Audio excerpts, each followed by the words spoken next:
آپ صلی اللہ علیہ وسلم کے دنیا میں تشریف لانے کا سب سے پہلا مقصد، آپ کو نبی بنائے جانے کا سب سے پہلا مقصد، آپ صلی اللہ علیہ وسلم کے سر مبارک پر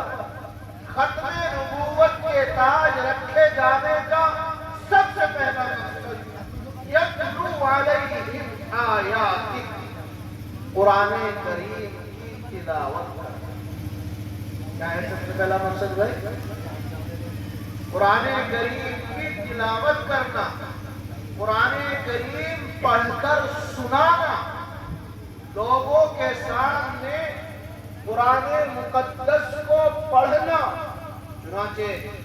جب قرآن کی کوئی آیت، کوئی سورت اور سورت کا کوئی حصہ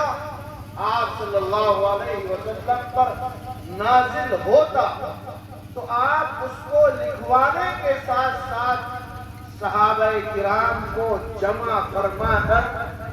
اس آیت کو، قرآن کے اس حصے کو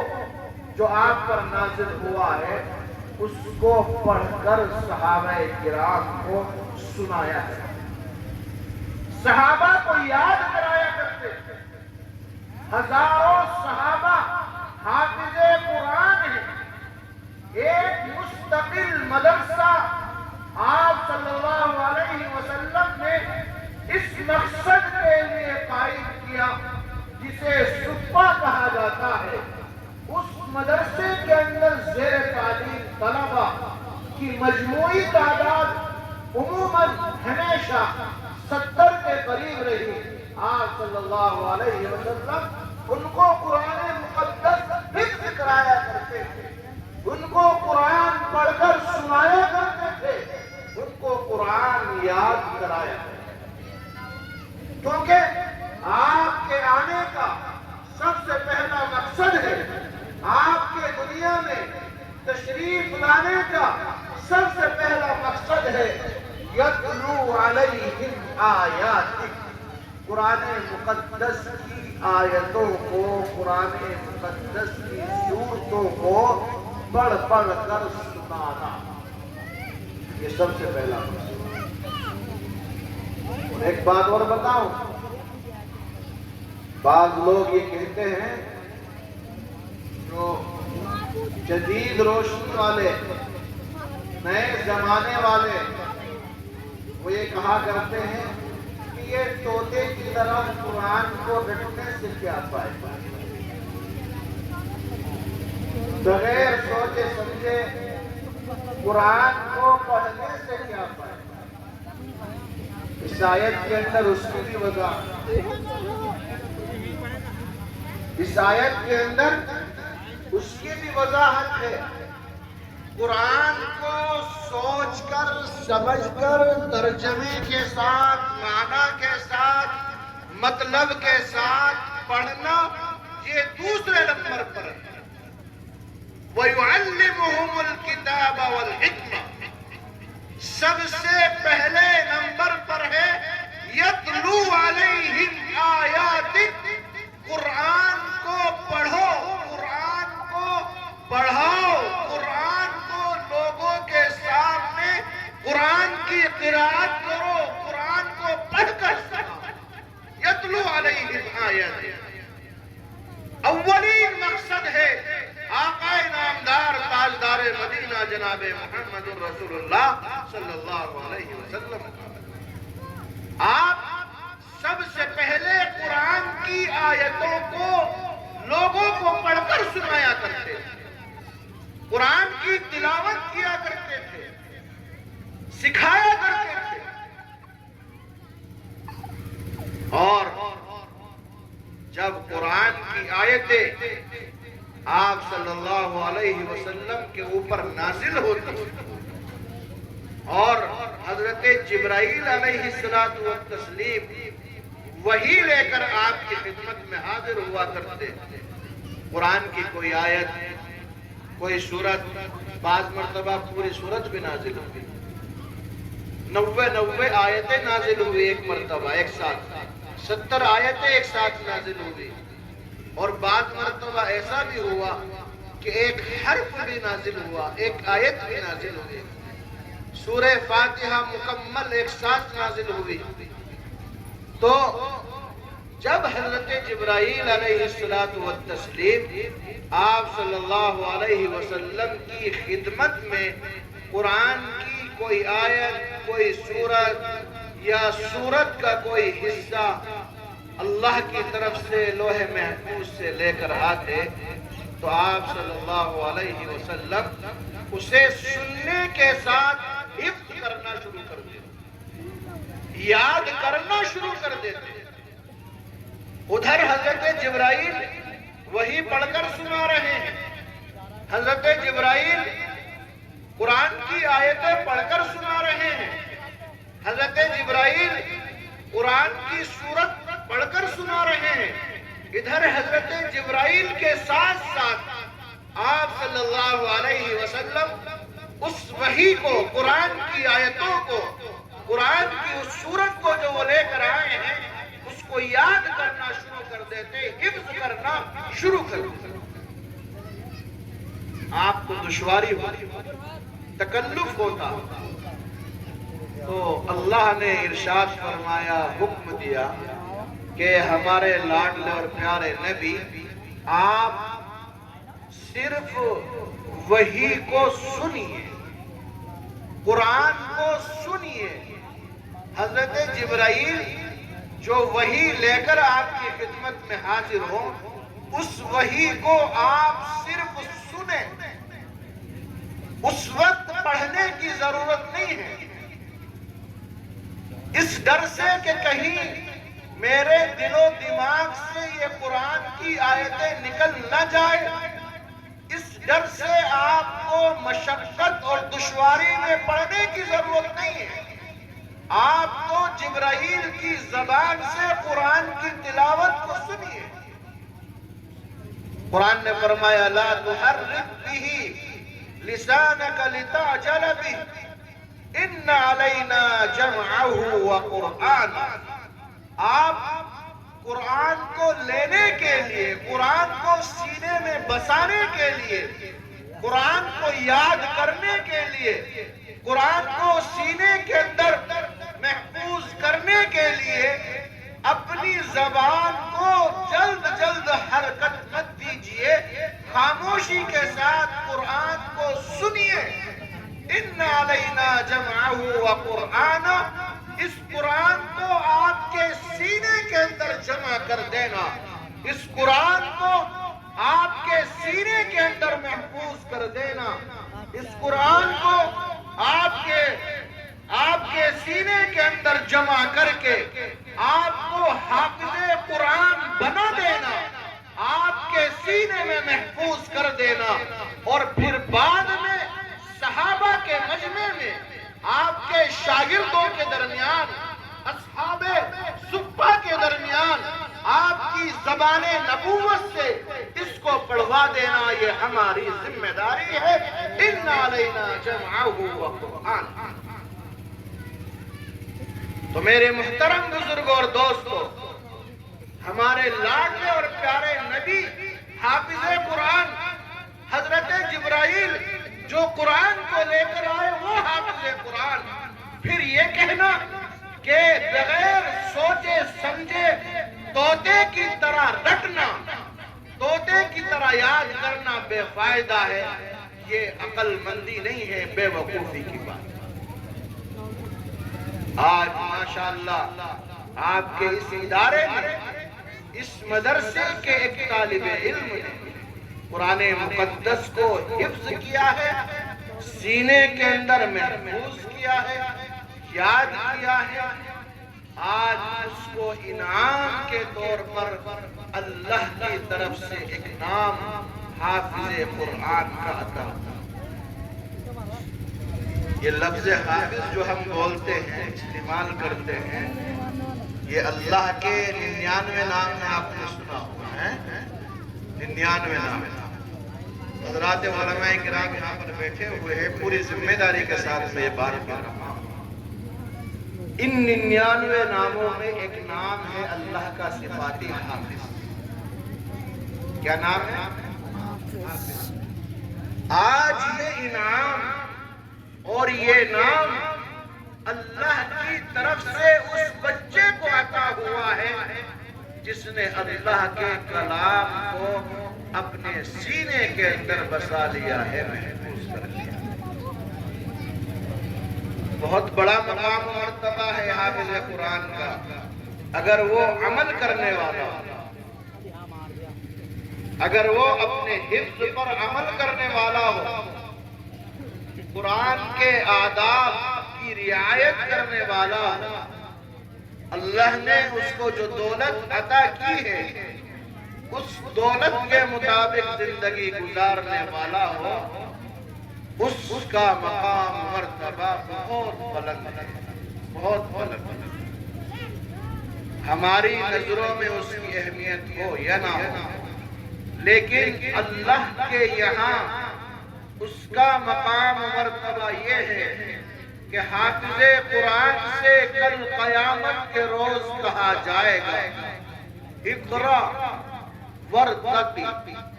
ورتل کما کنت ترتل فی الدنیا۔ چلیے،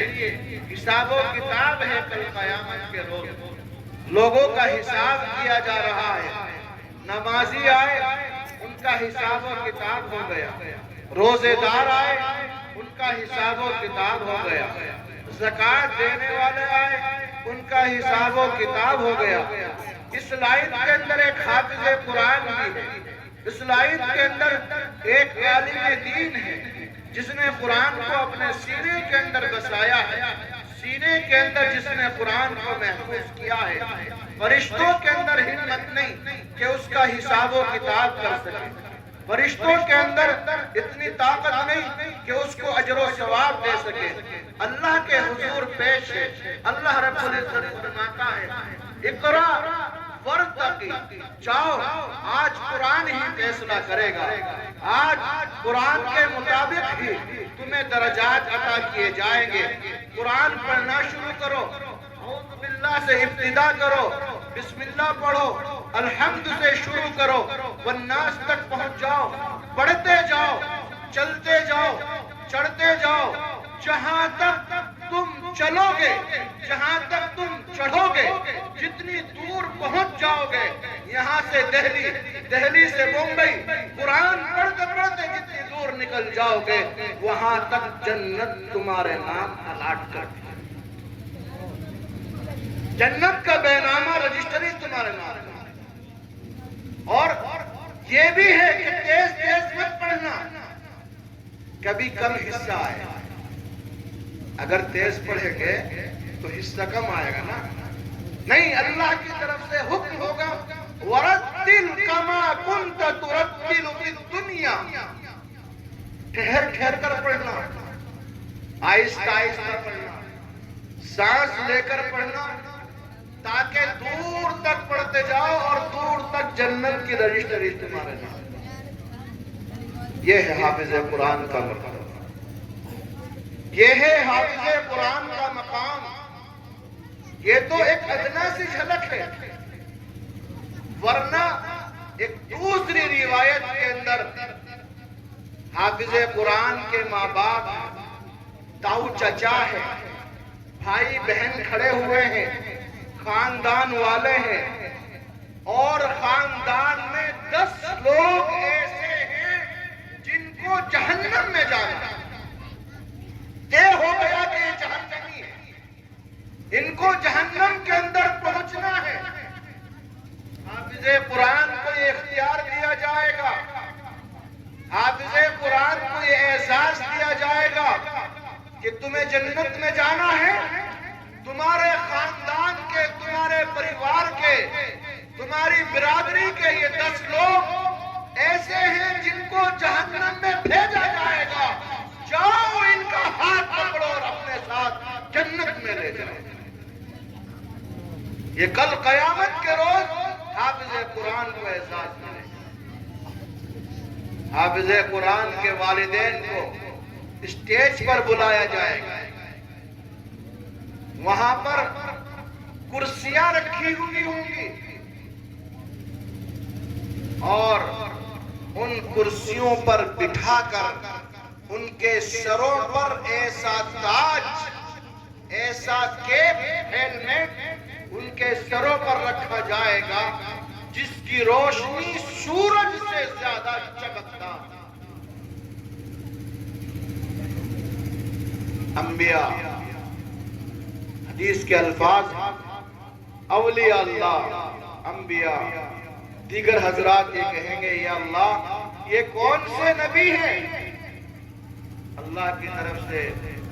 بتایا جائے گا کہ یہ نبی نہیں ہے، یہ رسول نہیں ہے، یہ کوئی اللہ کے بہت بڑے ولی نہیں ہے، یہ وہ لوگ ہیں جنہوں نے اپنے بچوں کو قرآن کی تعلیم کے لیے وقف کر دیا، جنہوں نے اپنے بچوں کی دنیا نہیں بنائی، آخرت بنائی، جو دنیا کے لالچ میں نہیں آئے، جو دنیا کی تما میں نہیں آئے۔ لوگوں نے ان کو تانے دیے کہ اسے حافظ قرآن بناؤ گے تو یہ کھائے گا کہاں سے، اسے عالم دین بناؤ گے تو یہ دنیا کے اندر پیچھے رہ جائے گا، گھر کا خرچ کیسے چلائے گا، یہ کھائے گا کہاں سے۔ اور جب اس حافظ قرآن کو بہترین اچھے اچھے کھانے اور اچھے اچھے کپڑے پہننے کے لیے ملتے ہیں تو لوگ یہ کہتے ہیں کہ یہ کھاتا بہت ہے۔ بھائی کھلاتے بھی تو آپ ہی ہو، اللہ تعالیٰ نے آپ کے دل میں بات ڈالی کہ آج ہمارے امام صاحب کی دعوت ہے، آج مولانا کی دعوت ہے، تو کبھی کسی نے دال روٹی سے دعوت کی ہے؟ بتاؤ، گھر کے اندر جھگڑا ہو جاتا ہے میاں بیوی کے درمیان کہ نہیں آج امام صاحب کی دعوت آئی ہے، آج مولانا کی دعوت آئی ہے۔ اگر گھر کے اندر گوشت نہیں ہے تو نہٹور سے، نورپور سے، کہیں نہ کہیں سے گوشت منگا کے امام صاحب کی دعوت کا انتظام کیا جائے۔ یہ اس قرآن کی برکت ہے۔ اللہ کی طرف سے بتایا جائے گا یہ وہ لوگ ہیں جنہوں نے اپنے بچوں کو میری کتاب کے لیے وقف کر دیا تھا، یہ وہ لوگ ہیں جنہوں نے اپنے بچوں کو میری کتاب کی تعلیم کے لیے وقف کر دیا تھا۔ انہوں نے دنیا کی طرف کوئی توجہ نہیں دی کہ یہ بچہ کھائے گا کہاں سے، کمائے گا۔ آج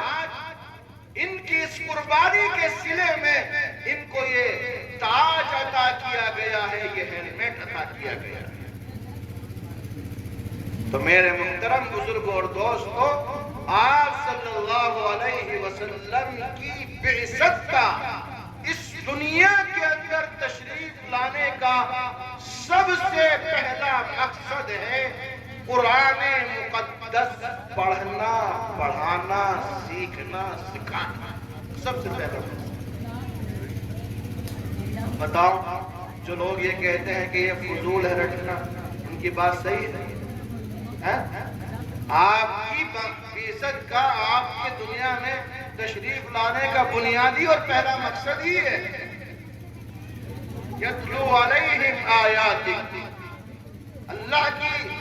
آیتوں کو، کتاب مبین کی آیتوں کو، سورتوں کو لوگوں کے سامنے پڑھ پڑھ کر سنا، اس کی تلاوت، اور پھر آقا نامدار تاجدار مدینہ جناب محمد الرسول اللہ صلی اللہ علیہ وسلم نے اپنی زبان نبوت سے اعلان کر دیا۔ آپ نے کہا خیرکم من تعلم القرآن وعلمہ، لوگوں تم میں سب سے بہتر وہ ہے جو قرآن سیکھے اور سکھائے، قرآن کی تعلیم حاصل کرے، قرآن کی تعلیم بچوں کو دلائے۔ خیرکم من تعلم القرآن وعلمہ، تم میں سب سے بہتر انسان وہ ہے جو قرآن پڑھے، قرآن پڑھائے، جو قرآن کی تلاوت کرے، دوسروں کو قرآن کی تلاوت سکھائے،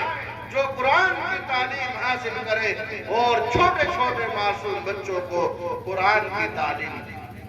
وہ سب سے بہتر انسان ہے، وہ سب سے افضل انسان ہے۔ آج حفظ قرآن کو، قرآن کی تعلیم کو فضول سمجھا جاتا ہے، کسی پر تنقید کرنا یا کسی کی تنقید کرنا مقصد نہیں ہے۔ میرے محترم بزرگ اور دوستو، ہمیں دنیا کے اندر سربلندی اگر ملے گی تو وہ قرآن کی تعلیم سے ملے گی۔ دنیا کے اندر ہم اگر کامیاب ہوں گے تو قرآن سے ہوں گے۔ قرآن کو ہم مضبوطی سے تھامیں گے۔ قرآن کو اگر ہم قرآن کے مطابق زندگی گزاریں گے، اس کتاب کے مطابق ہم چلیں گے تو ہمیں دنیا کے اندر کامیابی ملے گی۔ اگر ہم قرآن کو چھوڑ دیں گے، قرآن کو پسے پشت ڈال دیں گے، زندگی سے قرآن کو خارج کر دیں گے تو ہم ہمیشہ دنیا کے اندر ذلیل و رسوا۔ علامہ اقبال نے کیا خوب کہا، وہ معزز تھے زمانے میں مسلمان ہو کر، وہ معزز تھے زمانے میں مسلمان ہو کر، اور ہم خار ہوئے تارک قرآن ہو کر۔ آج پوری دنیا کے اندر مسلمان ذلیل و رسوا اگر ہے تو قرآن کو چھوڑنے کی وجہ سے ہے۔ اگر آج ہمارے اندر کمزوری ہے، ضعف ہے، اگر بزدلی ہے تو وہ قرآن کو پسے پشت ڈالنے کی وجہ سے ہے۔ میرے دوستو، آج ہم قرآن کو مضبوطی سے تھام لیں، قرآن کو اپنی زندگی کے اندر داخل کر لیں، قرآن کو اپنا لیں، قرآن کو اپنے سینے سے لگا لیں، عمل کے ساتھ ساتھ اس کی تعلیم کو ہم عام کریں، اپنے بچوں کو مدارس اسلامیہ کے اندر پڑھائیں، ان کو پہلے پکا سچا مسلمان بنا کر پھر ہم آگے بھیجیں تو آج یہ ہمارے درمیان سے کمزوری، بزدلی، کاہلی، سستی سب ختم ہو سکتی ہے، اور آج پھر ہم دوبارہ اسی نہج پر، اسی طریقے پر آ سکتے ہیں، اور دنیا کے اندر آج پھر ہم وہی سربلندی حاصل کر سکتے ہیں جو ہمارے بڑوں کو حاصل۔ میرے محترم بزرگ اور دوستو، آج کا یہ جلسہ، آج کا یہ پروگرام جس میں ہم سب شریک ہیں، یہ قرآن کی نسبت سے، قرآن کے تعلق سے، حفظ قرآن کی تکمیل پر یہ مجلس منعقد ہوئی ہے۔ آج اس مجلس سے یہ پیغام لے کر جائیں، یہ پیغام لے کر اٹھیں کہ ہم اپنے کم سے کم ایک بچے کو حافظ قرآن بنائیں گے انشاءاللہ جی۔ اور گھر میں جتنے ہمارے بچے ہیں، چاہے لڑکے ہوں چاہے بچیاں ہوں، ان بچوں کو کم سے کم ناظرہ قرآن پڑھوائیں گے نہیں پڑھوائیں گے بھائی؟ ہاں، اپنے بچوں کو، اپنی بچیوں کو مدارس میں یا مسجد میں امام صاحب کے پاس بھیج کر ہم اپنے بچوں کو قرآن کی تعلیم ضرور دلوائیں گے، یہ عہد کر کے جائیں گے۔ ہمارے بچے اور یہ جو آنے والے کل کا مستقبل ہے، ہماری نئی نسلیں جو آنے والی ہیں، اور یہ ہمارا مستقبل ہے، ہمارا آئینہ ہے، کل کو انہیں آگے آنا ہے، اور قوم کی ترقی انہی کے ذریعے ہونی ہے۔ ہم ان کو عصری تعلیم کے ساتھ ساتھ، جس کو ہم دنیاوی تعلیم سے تعبیر کرتے ہیں، ہم عصری تعلیم کے ساتھ ساتھ ان بچوں کو ڈاکٹر، انجینئر، ماسٹر، جو کچھ بنانا چاہیں بنائیں۔ اسلام نہیں روکتا، قرآن منع نہیں کرتا، اللہ کے نبی نے کہیں اس تعلیم کو حاصل کرنے سے منع نہیں کیا۔ ہاں، اگر اس تعلیم سے ارتداد پھیلتا ہے، اس تعلیم سے اگر بددینی پھیلتی ہے، اس تعلیم سے اگر قرآن سے دوری پیدا ہوتی ہے، اس تعلیم سے اگر بچہ اور یا ہماری بچیاں اسلام سے دور جاتی ہے، تو پھر اس تعلیم سے بہتر ہے کہ ہمارے بچے جاہل رہ جائیں۔ پھر اس تعلیم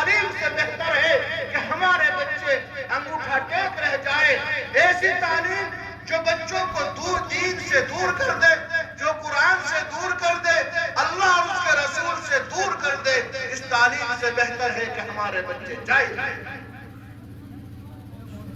ہمیں عصری تعلیم دلانی ہے تو اپنے بچوں کو عصری تعلیم کے ساتھ ساتھ قرآن کی تعلیم ضرور دلائے۔ دین کی بنیادی تعلیم، کلمہ، نماز، روزہ، زکوٰۃ کی تعلیم، قرآن کے ناظرہ کی تعلیم ہم اپنے بچوں کو دلائے تاکہ ان کا ایمان سلامت رہے، ہمارے بچے صحیح رہے، درست۔ میرے محترم بزرگ اور دوستو، یہ تو ہے آپ صلی اللہ علیہ وسلم کی بعثت کا پہلا مقصد۔ دوسرا مقصد ہے وَيُعَلِّمُهُمُ الْكِتَابَ وَالْحِكْمَةَ۔ قرآن کریم کے اندر قرآن کی آیتیں، ان کا ترجمہ، ان کا مطلب، ان کے اندر جو مسائل آئے ہیں ان مسائل کی وضاحت، اور اس کے علاوہ جو ان الفاظ کے معنی ہیں وہ معنی سکھانا۔ قرآن کے معنی کی، مطلب کی تعلیم دینا، یہ دو مقصد ہیں۔ اور تیسرا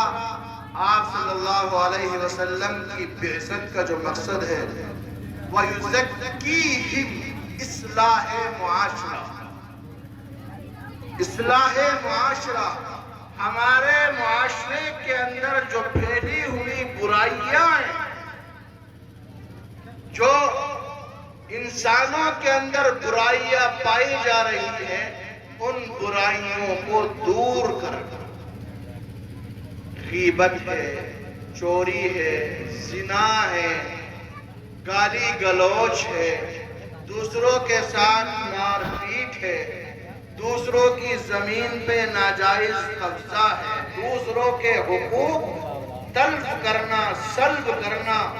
ماں باپ کے ساتھ بدتمیزی کرنا، بیوی بچوں کے ساتھ مار پیٹ کرنا۔ وَيُزَكِّيهِمْ، معاشرے کے اندر جو خرابیاں پھیلی ہوئی ہے، معاشرے کے اندر جو برائیاں پیدا ہو گئی ہیں، ان برائیوں سے معاشرے کو پاک اور صاف کرنا، یہ تیسرا مقصد ہے آقا نامدار تاجدار مدینہ جناب محمد الرسول اللہ صلی اللہ علیہ وسلم کی بعثت کا، آپ کے آنے کا، آپ کو نبی بنائے جانے کا، اور آپ کو رسول بنا کر بھیجنے کا، یہ تیسرا مقصد۔ میرے محترم بزرگ اور دوست، وقت چونکہ بہت زیادہ ہوتا جا رہا ہے، اب بات کو سمیٹ کر اکٹھا کر کے آخر میں یہاں میں یہ گزارش کروں گا، ہماری مائیں اور بہنیں بھی یہاں پر موجود ہیں، ہمارے بڑے حضرات بھی یہاں پر موجود ہیں، اور بچے تو ماشاءاللہ اس مدرسے میں، اس ادارے میں زیر تعلیم ہیں، اور اس مدرسے کے روح رواں اور اس مدرسے کے ناظم جناب مولانا محمد عمر صاحب، جو آپ کی اسی بستی کے اور اسی گاؤں کے رہنے والے ہیں، یہ آپ کے لیے فخر کی بات ہونی چاہیے کہ آپ کی بستی میں ایسے عالم دین اور ایسے نخونہار فاضل اور ایسے عالم موجود ہیں کہ جو علمی صلاحیتوں کے ساتھ ساتھ آپ کے درمیان رہ کر، آپ کے بیچ میں رہ کر اس مدرسے کی خدمت انجام دے رہے ہیں، آپ کے بچوں کو اور